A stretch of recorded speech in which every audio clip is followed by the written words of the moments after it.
Why it happened? Well, it all started when a man named Rafael Trujillo, a longtime dictator of Dominican Republic, was assassinated. This threw the nation into political chaos. In 1962, Juan Bosch was elected president, but this only lasted for 7 months. The Dominican military officers disagreed with Bosch's democratic government and constitution, so they overthrew him. They created and had full control over a puppet government called the Triumvirate, a government made of civilians, but this didn't last long. For 2 years, the nation suffered politically and economically, causing the division of the people.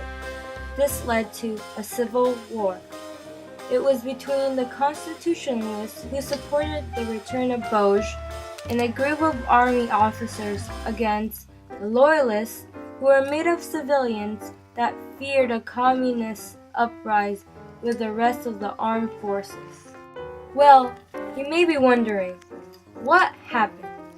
Well, President Lyndon Johnson gave orders to 22,000 U.S. Marines to be sent to the shores of the Dominican Republic on April 28, 1965.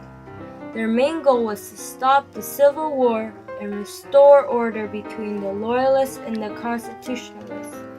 Since the Cuban Crisis incident had recently happened at this time, the United States were in a hurry to prevent the Constitutionalists from winning the Civil War.